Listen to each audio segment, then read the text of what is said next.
अस्सलाम वालेकुम। अक्सर नई माओं को एक परेशानी का सामना करना पड़ता है जब उनका नवजायदा बच्चा एक तरफ से दूध पीने से इनकार कर देता है। अगर किसी के साथ ऐसा हो रहा है तो बिल्कुल परेशान होने की ज़रूरत नहीं।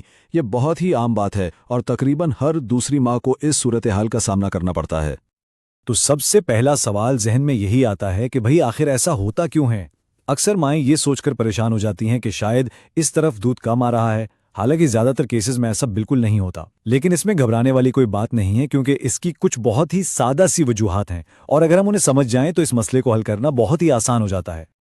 तो चलिए जरा तफसील में चलते हैं और इन आम वजूहात को समझते हैं जिनकी वजह से एक बच्चा एक साइड को दूसरी पर तरजीह दे रहा होता है।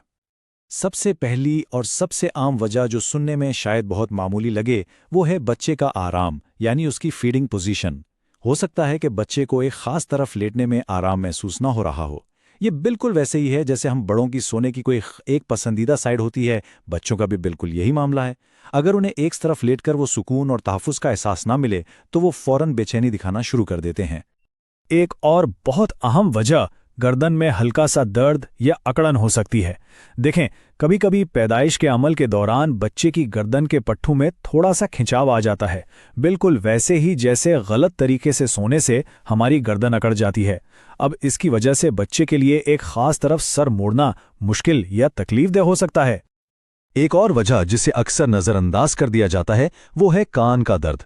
अगर बच्चे के किसी एक कान में इन्फेक्शन या दर्द है तो जब वो उस तरफ लेटेगा तो दबाव पड़ने से उसका दर्द बढ़ जाएगा और जाहिर सी बात है इस तकलीफ से बचने के लिए बच्चा उस तरफ से दूध पीने से साफ इनकार कर देगा।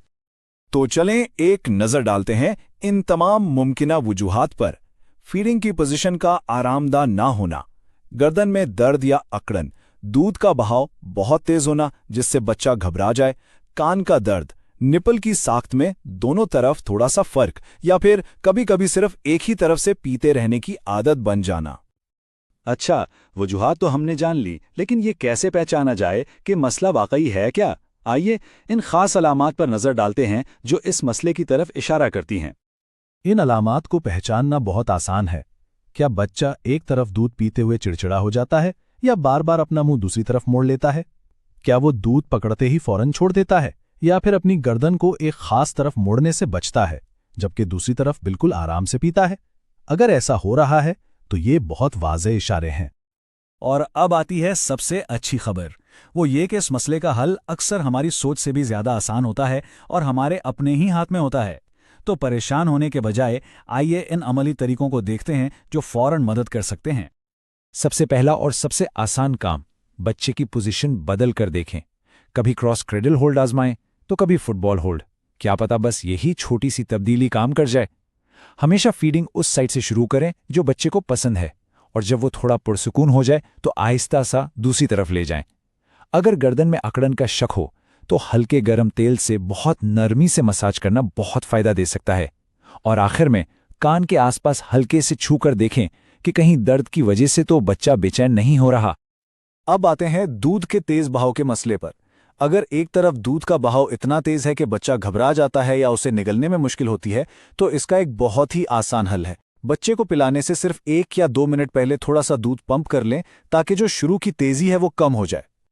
अगर इन अमली तरीकों के साथ साथ कुछ इजाफी और महफूज मदद की ज़रूरत महसूस हो तो होम्योपैथी में भी कुछ बहुत अच्छे ऑप्शंस मौजूद हैं जो खास अलामात में बहुत मददगार साबित हो सकते हैं। बच्चों के लिए ये 3 दवाएं बहुत कारआमद हैं।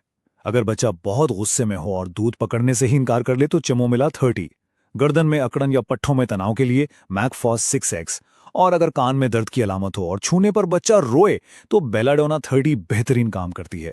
इनकी खुराक भी बहुत सादा है, लेकिन हाँ, कोई भी दवा इस्तेमाल करने से पहले अपने डॉक्टर से मशवरा करना हमेशा बेहतर होता है। और ये सिर्फ बच्चों के लिए ही नहीं, माओं के लिए भी एक बेहतरीन दवा मौजूद है। अगर महसूस हो कि दोनों तरफ दूध का बहाव एक जैसा नहीं है या हार्मोन्स की वजह से कोई मसला है तो पल्सिटिला 30 दिन में एक बार 3 दिन तक इस्तेमाल करना इस तवाज़ुन को ठीक करने में बहुत मदद दे सकता है। और अब सबसे अहम और हौसला देने वाली बात, ये जानकर शायद हैरत हो कि 90% केसों में, जी हाँ 90% मामलात में, ये पूरा मसला सिर्फ और सिर्फ बच्चे की फीडिंग पोजीशन को थोड़ा सा बदलने से ही हल हो जाता है। ये वाकई एक बड़ी बात है और इससे पता चलता है कि अक्सर हल बहुत ही छोटी सी तब्दीली में छुपा होता है। तो आखिर में सबसे ज़रूरी बात ये याद रखनी है कि ये एक छोटी सी रुकावट है, एक पजल है जिसे हल किया जा सकता है। ये माँ होने की सलाहियत में किसी भी किस्म की कमी की अलामत बिल्कुल भी नहीं है। ये एक आम मरहला है जिससे गुजरकर आसानी से काबू पाया जा सकता है। आखिर में बस ये जहन में रखें कि जब सही मालूमात होती है तो परेशानी खुद ब खुद ख़त्म हो जाती है। इन आसान तरीकों को अपनाकर इस चैलेंज पर काबू पाया जा सकता है और माँ और बच्चे दोनों के लिए दूध पिलाने के इस खूबसूरत सफ़र को और भी ज़्यादा खुशगवार बनाया जा सकता है।